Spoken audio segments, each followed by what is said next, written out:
जय श्री कृष्ण दोस्तों, हर हर महादेव। मैं पूनम पांडे आप सभी लोगों का शक्ति कुंज चैनल पे बहुत बहुत स्वागत करती हूँ। सावन मास का आखिरी शुक्रवार बहुत ही महत्वपूर्ण माना जाता है। सावन मास के आखिरी शुक्रवार को वरलक्ष्मी का व्रत किया जाता है और पूजा संपन्न किया जाता है। वरलक्ष्मी का ये जो स्वरूप है, ये महालक्ष्मी का एक स्वरूप है। वरलक्ष्मी का व्रत और पूजन सुख समृद्धि की प्राप्ति के लिए किया जाता है और साथ ही साथ सुख समृद्धि में वृद्धि के लिए किया जाता है। वरलक्ष्मी जो माता है, ये अपने भक्तों को वरदान देती हैं और उनके समस्त प्रकार की जो मनोकामनाएं हैं वो पूर्ण करती हैं।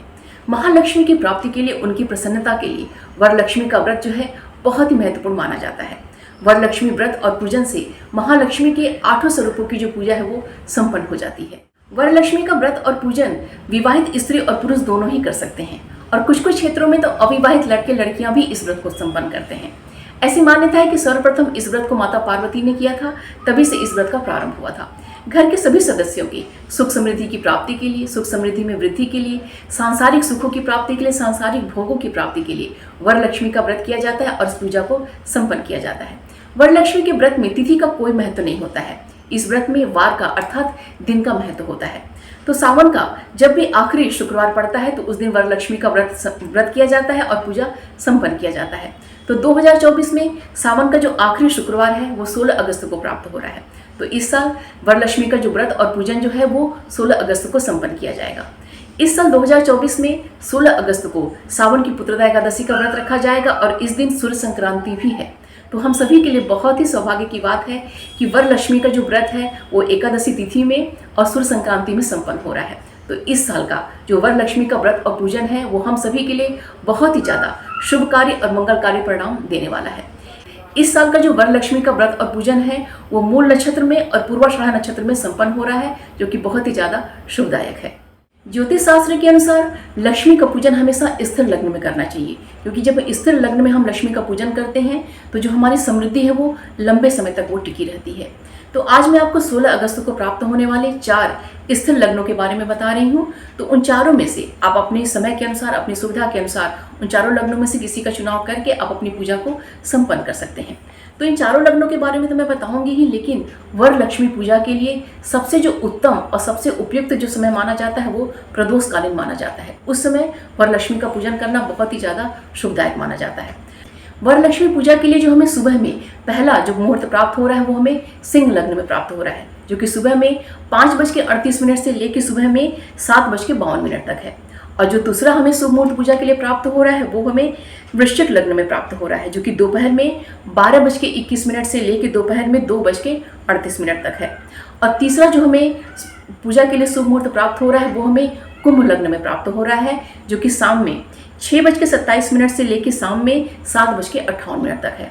और जो चौथा लग्न हमें प्राप्त हो रहा है वो हमें वृषभ लग्न में प्राप्त हो रहा है, जो कि रात्रि में मध्य रात्रि में 11:05 से लेके रात्रि में 1:02 तक है।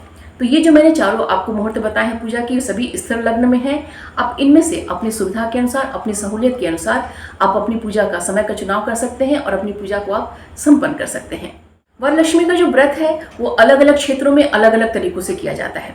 कुछ क्षेत्रों में इस व्रत को 12 घंटे का किया जाता है, अर्थात जिस दिन व्रत होता है उस दिन के ब्रह्म मुहूर्त से लेके सूर्यास्त तक व्रत किया जाता है और सूर्यास्त के पश्चात पूजन अर्चन संपन्न करने के पश्चात सात्विक अन्न ग्रहण कर लिया जाता है। और कुछ क्षेत्रों में इस व्रत को 24 घंटे का व्रत किया जाता है, अर्थात जिस दिन व्रत होता है उस दिन के ब्रह्म मुहूर्त से इस व्रत का प्रारंभ करके व्रत के अगले दिन के सूर्योदय तक व्रत किया जाता है। उसके पश्चात अपना चौकी और कलश हटाने के पश्चात ही अन्न ग्रहण किया जाता है। तो दोनों में नियमों में से जो आपकी सुविधा हो, जैसे आपकी सहूलियत हो, किसी एक का चुनाव करके आप इस व्रत को कर सकते हैं और अपनी पूजा को आप संपन्न कर सकते हैं। तो इस साल 2024 में 16 अगस्त को हमारा वरलक्ष्मी का व्रत है। तो वरलक्ष्मी का व्रत 16 अगस्त को है और 17 अगस्त को जो हम चौकी और कलश जो है उसको हटाएंगे। वरलक्ष्मी के व्रत के दिन हमें सुबह ब्रह्म मुहूर्त में जल्दी उठ जाना चाहिए। स्नान आदि करके हमें माता लक्ष्मी की चौकी की स्थापना करनी चाहिए। चौकी पे कलश की स्थापना करनी चाहिए। अखंड दीपक का प्रज्वलन करना चाहिए। ये अखंड दीपक अगर आप घी का जलाते हैं तो सबसे उत्तम है। अगर घी नहीं है तो आप तिल के तेल से जला सकते हैं, वो भी नहीं है तो आप सरसों के तेल से भी आप जला सकते हैं। उसके पश्चात जो भी आपके पास मूर्ति है माता लक्ष्मी की, पीतल की, चांदी की, सोने की या फिर श्रीयंत्र आपके पास जो भी है उसकी चौकी पे आप स्थापना कीजिए। अगर ये दोनों नहीं है तो आप फोटो रख के भी आप पूजा को संपन्न कर सकते हैं। उसके पश्चात आप माता लक्ष्मी की मूर्ति और श्रीयंत्र की दूध से, दही से, शहद से, शक्कर से, घी से इन सब चीज़ों से उनका अभिषेक कीजिए। इसके अतिरिक्त आप गन्ने के रस से, अनार के रस से, अंगूर के रस से भी माता का अभिषेक कर सकते हैं, जो कि बहुत ही ज़्यादा उत्तम माना जाता है।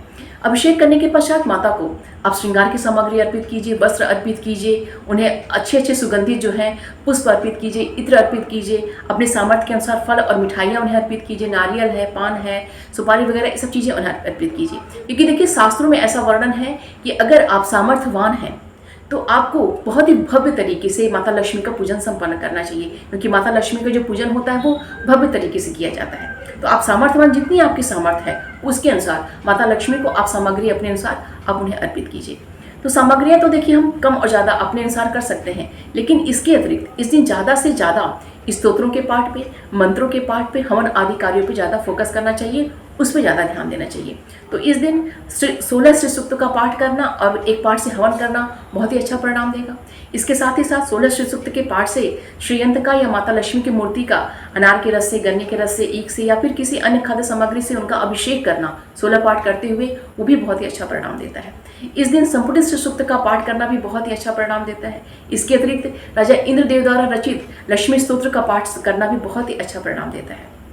इन सभी स्तोत्रों के अलावा इस दिन माता लक्ष्मी का जो बहुत ही ज़्यादा प्रिय मंत्र है, ओम श्रीम ह्रीम श्रीम कमले कमलालय प्रसीद प्रसीद श्रीम ह्रीम श्रीम ओम महालक्ष्मी नमः, इस मंत्र का ज़्यादा से ज़्यादा अपनी सामर्थ्य के अनुसार जाप कीजिए। और अगर आप 108 मंत्र से अर्थात एक माला से अगर आप हवन करते हैं तो ये बहुत ही अच्छा परिणाम आपको देगा। तो सामग्रियाँ तो देखिए जो माता लक्ष्मी को हम अपने हिसाब से कम ज़्यादा करें वो तो ठीक है, लेकिन ज़्यादा से ज़्यादा ध्यान हम मंत्रों पे, हवन पे, स्तोत्रों के पाठ पे हम दें तो वो हमें बहुत ही अच्छा परिणाम देगा। माता लक्ष्मी की प्रसन्नता के लिए, उनकी प्राप्ति के लिए, सुख समृद्धि की प्राप्ति के लिए वरलक्ष्मी का व्रत और पूजन बहुत ही महत्वपूर्ण माना जाता है। तो उसको बहुत ही अच्छे से पूर्ण कीजिए, उसको संपन्न कीजिए। अगर किन्हीं कारणों से आप इस दिन व्रत नहीं रख पाते हैं तो आप पूजन संपन्न कीजिए। माता लक्ष्मी को प्रसन्न करने के लिए उनके स्तोत्रों का पाठ करिए, उनके मंत्रों का जाप कीजिए और हवन आदि का कार्य कीजिए। और इस साल का तो वरलक्ष्मी का व्रत वैसे ही बहुत ही ज़्यादा महत्वपूर्ण है, क्योंकि बहुत ही अच्छे संयोग में संपन्न हो रहा है। उस दिन सावन की पुत्रदा एकादशी का व्रत भी रखा जाएगा और इस दिन सूर्य संक्रांति भी है। तो इस साल का जो वरलक्ष्मी का व्रत है वो बहुत ही ज़्यादा सौभाग्यशाली, बहुत ही ज़्यादा मंगलकारी है। तो आप सभी लोग इस व्रत को बहुत ही अच्छे से संपन्न करें। उम्मीद करती हूँ कि यह वीडियो आप सभी के लिए बहुत ही उपयोगी होगा। वीडियो को प्लीज़ लाइक कीजिएगा और शेयर कीजिएगा अपने दोस्तों और रिश्तेदारों के संग। चैनल पर अगर नए हैं तो प्लीज़ चैनल को सब्सक्राइब अवश्य कर लीजिएगा। महालक्ष्मी की कृपा दृष्टि हम सभी पर बनी रहे, हम सभी के परिवारों पर बनी रहे, यही मंगल कामना है। जय श्री कृष्ण, हर हर महादेव।